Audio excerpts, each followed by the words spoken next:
Hello students, स्वागत है आपका एग्जाम वाइब के ऑनलाइन प्लेटफॉर्म पे।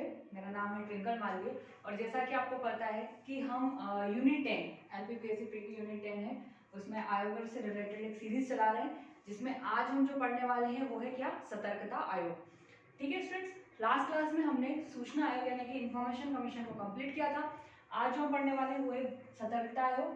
केंद्रीय सतर्कता आयोग ऐसा नाम दिया हुआ है, जिसमें आप ये लोगो बना हुआ है उसका, आप देख सकते हैं, सेंट्रल विजिलेंस कमीशन। ठीक है, तो आज हम इसको शुरू करने वाले हैं। उम्मीद है आप सब लोगों को हमारी ये सीरीज अच्छी लग रही हो। इसमें आपका एक क्विक रिवीजन भी हो जाएगा। साथ ही में आप लोग जिन लोगों को सिनॉप्सिस या शॉर्ट नोट्स बनाने में दिक्कत जाती है वो लोग इसको देखकर शॉर्ट नोट्स अपने प्रिपेयर कर सकते हैं, जो आपको लास्ट टाइम जो एग्जाम देता है तो आपको बहुत अच्छे रिविजन के लिए काम में आएंगे। ठीक है, तो सबसे पहले सतर्कता आयोग को शुरू करने से पहले हमें इस शब्द को समझना बहुत जरूरी है कि सतर्कता होता क्या है। सतर्कता जिसको हम विजिलेंस बोल रहे हैं, है ना, ये उसकी स्पेलिंग लिखी हुई है। ठीक है, जिसको हम विजिलेंस बोल रहे हैं, इसका मतलब क्या होता है? सतर्कता या विजिलेंस का मतलब होता है निगरानी रखना, यानी कि किसी पे नजर रखना, निगरानी बनाए रखना। ठीक है, कि वो चीज सही से काम हो रही है या नहीं हो रही है। और यहाँ हम जिस आयोग के परिप्रेक्ष्य में इस शब्द का यूज करने वाले हैं वो है कि वो प्रशासन पे, यानी कि जो हमारे मशीनरी है उन पर निगरानी रखना कि वो प्रॉपर काम कर रहे हैं, कहीं करप्शन तो नहीं हो रहा है। इन सब चीजों के लिए सतर्कता आयोग का क्या हुआ है, गठन हुआ है। हम इसका थोड़ा सा इतिहास देखेंगे, है ना, कि कैसे कैसे चलकर ये इस आयोग का गठन हुआ है, कब हुआ है और इसका प्रकृति कैसी, नेचर कैसी और क्या क्या प्रोविजंस है। ठीक है, तो शुरू करते हैं। सबसे पहले हम पढ़ रहे हैं केंद्रीय सतर्कता आयोग। 1941 में 1941 की बात की जाए तो 1941 के समय आपको पता है हम मतलब हम तब की बात कर रहे हैं जब हम पे ब्रिटिशर्स रूल करते थे। तब एक विशेष पुलिस बल की स्थापना हुई, या विशेष पुलिस की स्थापना हुई, यानी कि एक स्पेशल पुलिस की स्थापना हुई अंग्रेजों के टाइम पे, जो क्या करती थी उस समय की जो मशीनरी थी या जो कार्य करते थे प्रशासन में, वो उस पे नजर रखती थी, है ना, उन पे निगरानी रखती थी। 1946 में केंद्र सरकार द्वारा भ्रष्टाचार को रोकने के लिए एक अधिनियम लाया गया जिसे कहा गया दिल्ली विशेष पुलिस स्थापना अधिनियम। आप देखेंगे ये भी विशेष पुलिस की स्थापना हुई है, और इसी को रेगुलेट करने के लिए कि भाई इसको अधिनियमित करने के लिए किस तरीके के क्या करेगा, ये सब कुछ करने के लिए दिल्ली विशेष पुलिस स्थापना अधिनियम 1946 क्या किया गया, लाया गया। ठीक है, यहाँ तक की तो बात रही। अब हम आते हैं 1962 पे। 1962 आपको पता है हमारा देश अब आजाद हो चुका है। 1962 में एक समिति बनती है। ठीक है, एक समिति बनती है जिसका नाम यहाँ पे दिया है संथानम समिति। संथानम समिति इसलिए इसको बोलते हैं क्योंकि इसके अध्यक्ष संथानम थे, है ना, इनकी अध्यक्षता में समिति बनी थी। इस समिति का आप लोग नाम लिखेंगे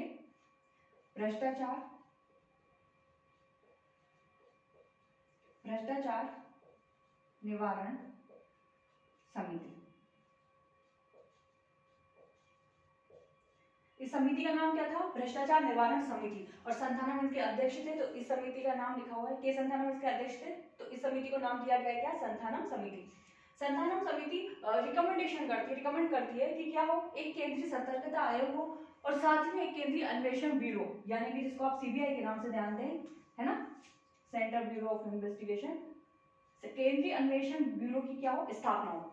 और इन्हीं के सिफारिशों के आधार पर आप देखेंगे कि 1962 में संथानम समिति की सिफारिशों और सिफारिशों के आधार पर केंद्रीय अन्वेषण ब्यूरो, इसकी स्थापना कब हो रही है, 1 अप्रैल 1963 में, और केंद्रीय सतर्कता आयोग 11 फरवरी 1964 को बनाया गया।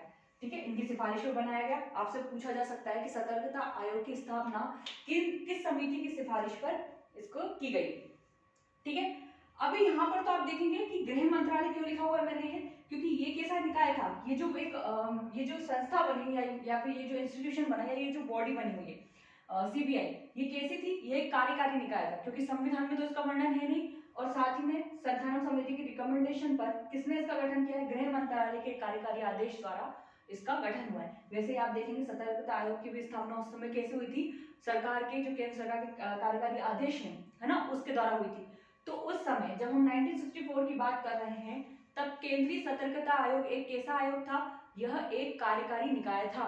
ठीक है, अभी हम आगे बात करेंगे क्योंकि आपने पढ़ा है कि सतर्कता आयोग कैसा निकाय, सांविधिक। तो बाद में इसको एक मतलब सांविधिक दर्जा देने के लिए, ठीक है, बाद में एक अधिनियम लाया गया और उस अधिनियम के थ्रू इसको क्या दिया गया, सांविधिक दर्जा। सांविधिक बोल रही हूँ मैं, संवैधानिक नहीं बोल रही हूँ। ठीक है, आप देखेंगे 8 सितंबर 2003 को केंद्रीय सतर्कता आयोग अधिनियम 2003 लाया गया, जिससे इसको क्या मिला, सांविधिक दर्जा मिला। तो अब ये कैसा निकाय है, क्योंकि हमें केंद्रीय सतर्कता आयोग पढ़ना है तो हम ये देखेंगे कि अब ये कैसा निकाय है, अब ये एक सांविधिक निकाय है। और साथ ही में सीबीआई क्या है, सीबीआई अब ये कार्यकारी निकाय है, ये हमें याद रखना है। 1997 में ये विनीत नारायण केस मैंने यहाँ पर लिख दिया है, आप इस केस को जाके देखेंगे, उस समय बहुत बड़े बड़े चर्चित लोगों के नाम सामने आए थे इस केस में। अभी हम इस पर डिस्कस नहीं करेंगे। अगर आपको जब हम पॉलिटी पढ़ेंगे, ठीक है, धीरे धीरे हम सब चीजें कंप्लीट करेंगे, और यदि आप केस से रिलेटेड इंफॉर्मेशन चाहते हैं तो हम बहुत सारे केस जो आपको संविधान में किसी चीज का वर्णन करते हैं या उसके बारे में कुछ जिक्र करते हैं, हम ऐसे केस पे भी एक सीरीज बना लेंगे, ठीक है। चलिए, तो 1997 में विनीत नारायण केस हुआ। आपको इतना जानना है कि हमने यहाँ क्यों लिखा है, यहाँ हमने इसलिए लिखा है क्योंकि सीबीआई और सीबीसी इन दोनों के कार्य में कॉन्फ्लिक्ट ना हो। तो इस केस के एक डिसीजन के थ्रू सुप्रीम कोर्ट ने कहा इस केस के बीच में कि जो सीबीसी है ना, जो सीबीआई है वो सीबीसी के अंडर में काम करेगा, यानी कि उसके तहत काम करेगा, है ना, क्योंकि सीबीसी का अपना कोई जांच बल नहीं है, तो वो किससे ये सब काम करवाएंगे, अन्वेषण का काम सीबीआई के थ्रू करेंगे, ठीक है। यानी कि सीबीआई किसके अंडर काम करेगा, सीबीसी के अंडर में काम करेगा, ये आप इतना याद रखेंगे, ठीक है। बाकी इतना ही जानना है आपको।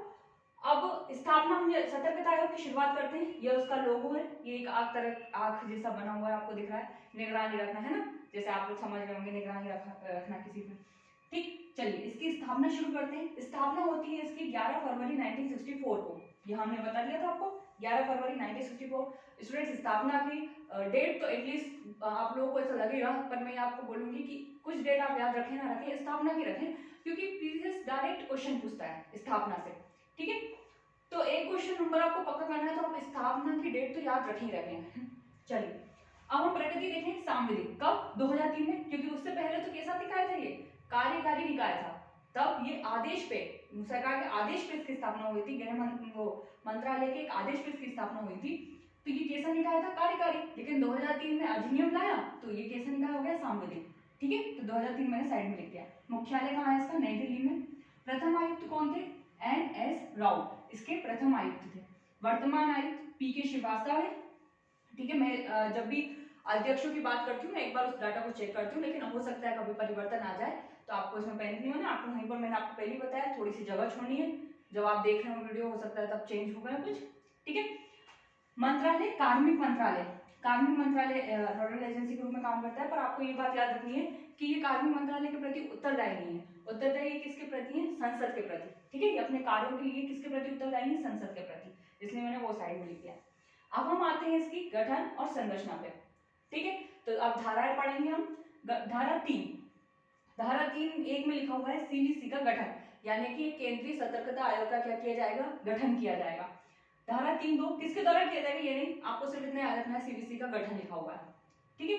धारा 3(2) संरचना बताइए। एक केंद्रीय सतर्कता आयुक्त, यानी कि एक मुख्य सतर्कता आयुक्त होगा और 2 अधिकतम अन्य सतर्कता आयुक्त होंगे। एक मुख्य सतर्कता आयुक्त होगा और 2 अन्य होंगे, ठीक है। धारा 3(3) में देखिए, आप इसी तरफ आती हूँ मैं, आप लोगों को दिखेगा नहीं तो धारा 3(3) में आप देखेंगे योग्यता का वर्णन किया गया है। स्टूडेंट्स, योग्यता में आप डिटेल में पढ़ेंगे तो अखिल भारतीय सेवा का कोई अधिकारी हो सकता है इसमें, जो अध्यक्ष के पद पर बनेगा। साथ ही में इसमें बहुत सारी चीजें ली हुई हैं कि उसे प्रशासन का, पुलिस का, बैंक का, विधि का, ऐसे बहुत सी चीजें हैं, इसका वो होना चाहिए उसका अनुभव। लेकिन एक जजमेंट के टाइम पे सर्वोच्च न्यायालय ने ये बोला कि जो अध्यक्ष होगा, है ना, वो एक रिटायर्ड IAS ही होगा। तो आप इसको भी इतना याद रखिए कि अखिल भारतीय सेवा के अधिकारी, है ना, क्या बनते हैं इसके योग्यता में, उनको लिखा हुआ है अखिल भारतीय सेवा के अधिकारी, और जिनको अनुभव हो, ठीक है। हमें इतना डेप्थ में नहीं जाना है, आपको सिर्फ इतना याद रखना है। 3(4) में क्या लिखा है, सचिव।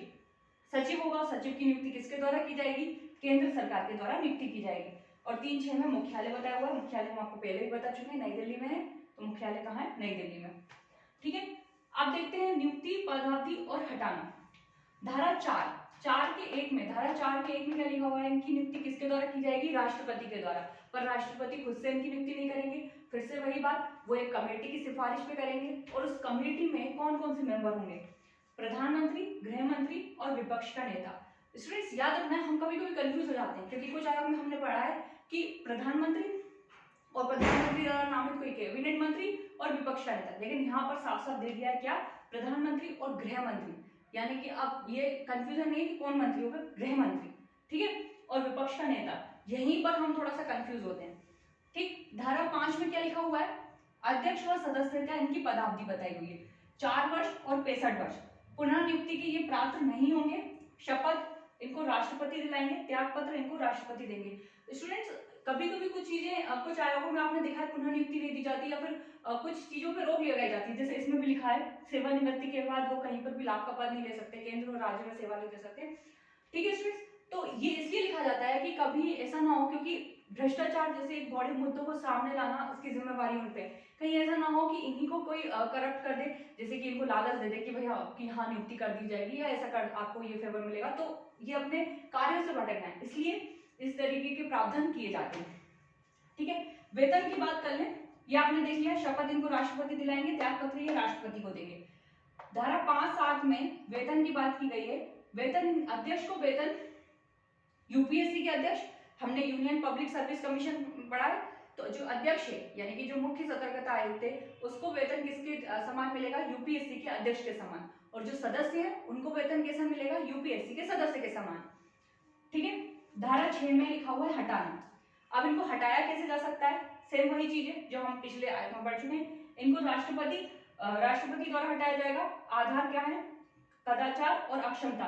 राष्ट्रपति द्वारा इनको किस आधार पे, कि कदाचार और अक्षमता के आधार पे इनको हटाया जाएगा, सुप्रीम कोर्ट की जांच के बाद। लेकिन कुछ आधार मैंने आपको तब भी बताए थे, कुछ आधार ऐसे भी हैं जिसके आधार पे, मतलब कुछ आधार ऐसे बताए गए हैं जिसके द्वारा राष्ट्रपति क्या कर सकता है, इनको सीधे हटा सकता है बिना एससी की जांच के बाद, एससी मतलब सुप्रीम कोर्ट की जांच के बाद। यदि उन पे कदाचार और अक्षमता का आरोप है तो ऐसे में एससी जांच करता है सुप्रीम कोर्ट। लेकिन कुछ आधार मैं आपको बता रही हूँ, जैसे कि वो व्यक्ति दिवालिया हो जाए, शारीरिक और मानसिक रूप से अक्षम हो जाए, कहीं लाभ का पद ले ले, ठीक है, कोई अपराध में दोष सिद्धि हो जाए, कहीं और से वेतन भोगी हो, तो इस तरीके की चीजें क्या है, इस तरीके की चीजों से राष्ट्रपति क्या कर सकते हैं, उनको डायरेक्ट हटा सकते हैं, ठीक है। यहाँ पर आप लोगों को दिख नहीं रहा होगा, इनके जो वेतन के आगे मैंने लिखा हुआ है यूपीएससी के अध्यक्ष और यूपीएससी के सदस्य के समान, उसी के आगे मैंने लिखा हुआ है अलाभकारी परिवर्तन नहीं किया जा सकता, ठीक है। अगर ये चीजें होने लगी स्टूडेंट्स, ये भी वही मुद्दा है, अगर किसी को ये डर हो कि भाई मेरी सैलरी कम कर दी जाएगी, तो हो सकता है कि वो उस तरीके से काम ना कर पाए, उनके फेवर में काम करे कि भाई तुम मेरे ये काम करो, नहीं तो तुम्हारा वेतन कम हो जाएगा, इसीलिए लिखा हुआ है अलाभकारी परिवर्तन नहीं होगा इनकी सैलरी में, ठीक है। धारा 7 में हम देखते हैं नियम, जो इनके कर्मचारी वगैरह हैं उनके लिए नियम बनाने की पावर किसकी है, जो आयोग है उसके लिए, आयोग के कर्मचारी के लिए नियम बनाने की पावर किसके पास है, केंद्र सरकार। केंद्र सरकार क्या करेगी, इनके लिए नियम बनाएगी, ठीक है। तो एक बार फिर रिवीजन करते हैं। सतर्कता आयोग का मतलब आपको पता चल गया है, ठीक है। सतर्कता का मतलब क्या होता है, संस्थानन समिति, 2 संस्थानों की स्थापना, केंद्रीय अन्वेषण ब्यूरो और केंद्रीय सतर्कता आयोग। केंद्रीय सतर्कता आयोग पहले कार्यकाल निकाय था, 2003 में हमने अधिनियम बना के इसको क्या सांविधिक दर्जा दिया गया। स्थापना प्रकृति मुख्यालय, प्रथम आयुक्त वर्तमान पीके श्रीवास्तव, ठीक है। संरचना, एक मुख्य आयुक्त या एक केंद्रीय सतर्कता आयुक्त और 2 अन्य आयुक्त। योग्यता आपको पता ही है, मुख्यालय नई दिल्ली में होगा, राष्ट्रपति द्वारा नियुक्ति किया जाएगा और हटाया और त्याग पत्र वगैरह सब राष्ट्रपति के द्वारा किया जाए। 2 चीजें याद रखनी कि सचिव की नियुक्ति किसके द्वारा की जा रही है, केंद्र सरकार के द्वारा, और नियम किसके द्वारा बनाए जा रहे हैं, केंद्र सरकार के द्वारा, यहाँ हमें भूलना नहीं है, ठीक है। इसके अलावा कुछ बातें और हैं जो बोर्ड के नीचे लिखी हुई है, वो आपको दिखने रही, हम थोड़ी देर के लिए वीडियो रोकेंगे, फिर आपको वो आगे की डिटेलिंग बताएंगे। आप लोग क्या करिए, जब तक इसका स्क्रीनशॉट लीजिए।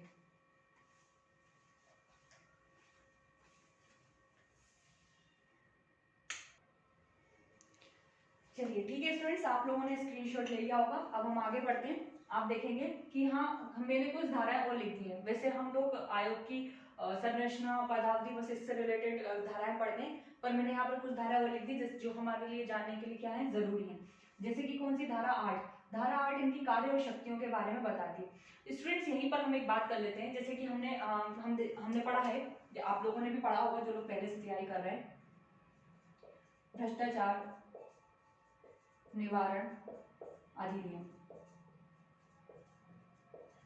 जो 1988 का है। इसके तहत क्या करते हैं, ये अपराधों को देखते हैं, जांच करते हैं। जो भ्रष्टाचार निवारण अधिनियम है, मनी लॉन्ड्रिंग अधिनियम है, इसी तरह की बहुत सारी अधिनियम है जिनके थ्रू ये लोग क्या करते हैं, अपराधों की जांच का काम करते हैं। ठीक है, तो इनके कार्य और शक्तियां धारा 8 में बताई गई हैं। इसी के साथ अगर आपको और डिटेल में जानना हो तो आप इनके कार्य, ये किस तरीके से कार्य करते हैं और इनके कार्य क्षेत्र में भी जाकर देख सकते हैं कि कौन कौन से इनके कार्य क्षेत्र के दायरे में कौन कौन से लोग आते हैं। जैसे आपने देखा होगा भ्रष्टाचार के अंतर्गत विभिन्न तरीके के अधिकारी, है ना, कौन सी क्लास तक के अधिकारी इसमें शामिल हैं, कौन लोग इसमें शामिल नहीं है, ये आप लोग जाके खुद देख सकते हैं, है ना। इनके कार्य और शक्तियां भी देख सकते हैं कौन सी धारा में, धारा 8 में। साथ ही ये देख सकते हैं कि ये कैसे काम करते हैं, किस अधिनियम के थ्रू काम करते हैं और इनके जांच के दायरे में कौन कौन लोग आते हैं। ठीक है, चलिए अब हम धारा 11 देखते हैं। धारा 11 सिविल न्यायालय आयोग को क्या है, सिविल न्यायालय के शक्ति प्राप्त है। धारा 13 में संचित निधि लिखा हुआ है, मैंने शॉर्ट में लिखा हुआ है। आयोग के जो भी खर्चे हैं किस पे भारित होंगे, संचित निधि में भारित होंगे। ठीक है, धारा 14 में हम देखेंगे वार्षिक रिपोर्ट। वार्षिक रिपोर्ट ये अपने राष्ट्रपति को देते हैं और राष्ट्रपति क्या करते हैं, उन्हें संसद में रखवाते हैं।